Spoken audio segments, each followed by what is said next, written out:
Hello à toi, donc bienvenue dans ce podcast. J'espère que tu as bien commencé ta journée. En tout cas, moi, je vais très bien. Alors, aujourd'hui, j'ai eu à cœur de te parler des 7 lois de l'univers parce que tout simplement, quand tu vas comprendre ces lois-là, tu vas pouvoir transformer ta vie et être beaucoup plus épanoui.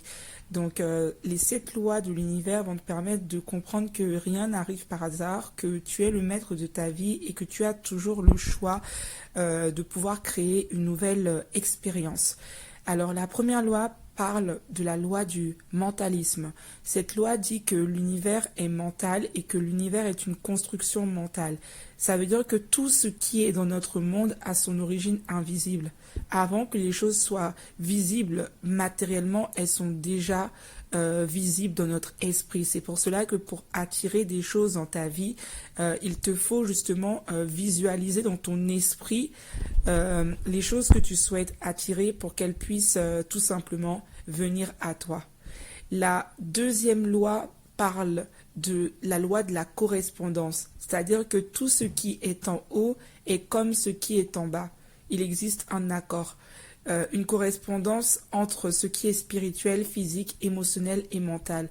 Ça, dans la vie quotidienne, il faut savoir que toutes les personnes que tu rencontres à l'extérieur de toi, qui vont t'irriter, qui vont t'énerver, il y a une correspondance. Si tu les rencontres, ce n'est pas par hasard, c'est parce qu'il y a un lien qui vous lie. Si tu rencontres, par exemple, un partenaire qui est malsain, c'est parce que justement, ce partenaire-là a une correspondance avec toi. Et là, on va mettre ça en lien avec la théorie du miroir qui dit que finalement, on attire ce que l'on est et que les personnes qu'on rencontre sont notre miroir. Donc c'est vrai que des fois c'est hyper difficile à accepter parce qu'on a toujours envie d'accuser les autres, mais il faut vraiment se rendre compte que même quand tu admires quelque chose chez quelqu'un, c'est forcément quelque chose que tu possèdes à l'intérieur de toi ou quelque chose finalement que tu possèdes mais tu nies cette chose-là. Du coup tu as l'impression que la personne a trop confiance en elle ou a trop quelque chose que tu finalement quelque chose que tu crois ne pas avoir alors que tu es totalement complet et que l'univers a tout mis à l'intérieur de toi. Donc ce que tu vois chez les autres, tu l'as également en toi.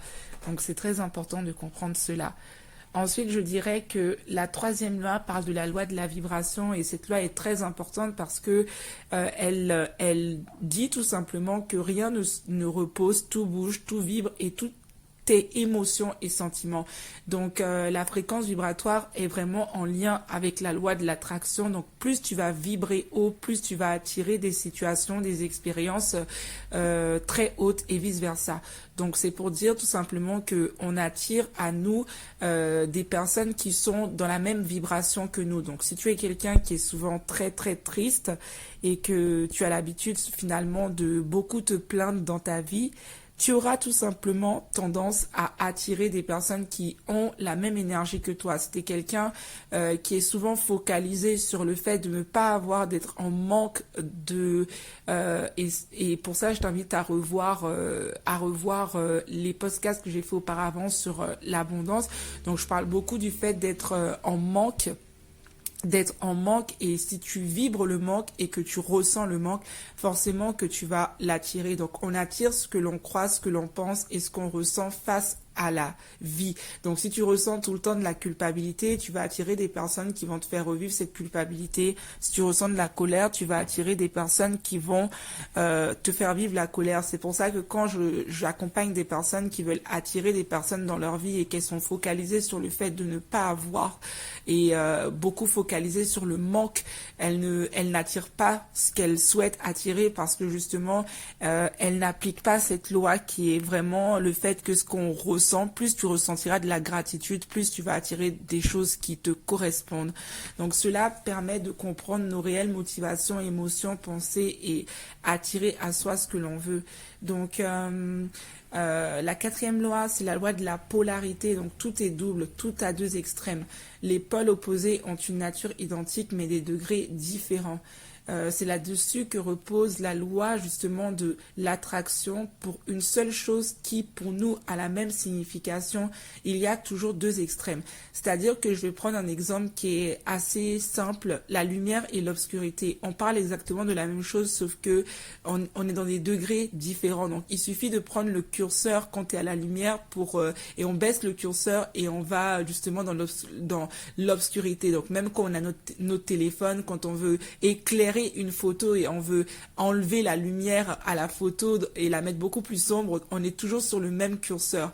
Donc c'est pour dire qu'il y a toujours deux extrêmes. Si tu veux attirer plus de bonheur dans ta vie, ça veut dire que là, peut-être que tu te ressens justement malheureuse, mais c'est toujours le même curseur. Il suffit de monter ta vibration pour devenir beaucoup plus heureux. Et je suppose que ce que tu veux, c'est de changer le curseur et de finalement monter et de vibrer beaucoup plus haut et du coup être beaucoup plus heureux. Mais il faut savoir que c'est toujours le même curseur. Et dans la loi de l'attraction, on se concentre vraiment sur l'extrême positif. Donc c'est vraiment le fait on est sur le même curseur, mais on est dans l'extrême positif. Donc c'est exactement pareil quand je te parle d'être heureux et malheureux. Finalement, au lieu de te concentrer sur le fait d'être malheureux, donc là tu attires encore plus le malheur, tu te concentres sur le positif et tu attires encore plus de positif. Donc la 5e loi, c'est la loi du rythme. Après l'hiver, comme on dit, vient le printemps, ou alors après la pluie vient le beau temps.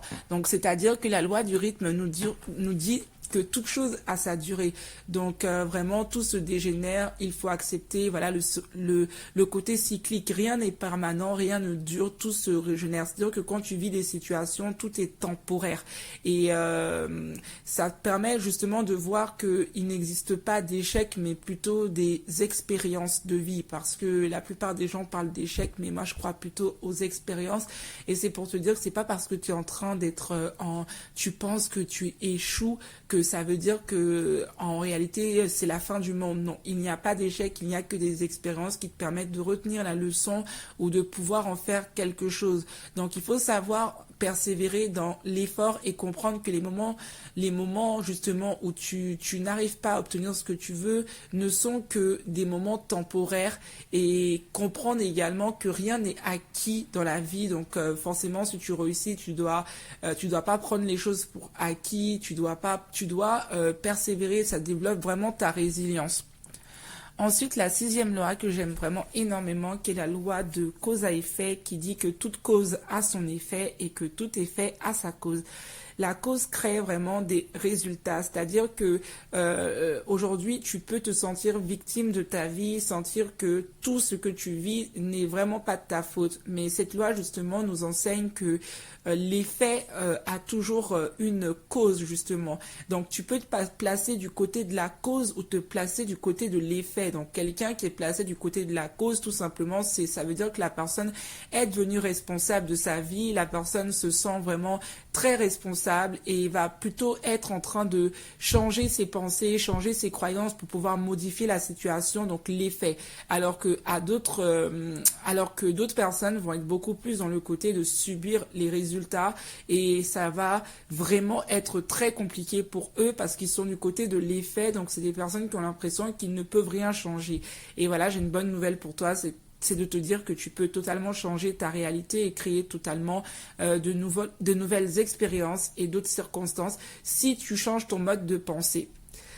Donc la dernière loi que j'ai tout simplement envie de te partager, c'est la loi du genre. Donc il y a un genre en toute chose, donc c'est pour dire tout simplement que en tant que femme, une femme a des énergies masculines et féminines, comme un homme a des énergies féminines et masculines. Donc c'est pour ça qu'on parle de yin et de yang. Donc c'est tout le temps la même chose. Il faut tout simplement accepter entièrement ce que l'on est et retrouver l'harmonie. Donc on aura tendance justement, quand on voit un homme qui est très efféminé, on se dit qu'un homme doit être que masculin. Et ben non, l'homme peut être masculin et féminin également. Il a la part féminine et la part masculine, comme il y a des femmes qui sont très masculines alors que c'est des femmes, et tu peux être très masculine et avoir également le féminin. C'est juste que la personne justement doit harmoniser justement toutes ces parties d'elle là, féminine et masculine, pour trouver un équilibre. Donc cela n'a rien à voir avec le sexe. Donc voilà ce que je voulais te partager. J'espère que ces 7 lois ont pu réellement t'aider. Je te souhaite vraiment une excellente journée. Prends le temps de les réécouter et je te dis tout simplement à très bientôt.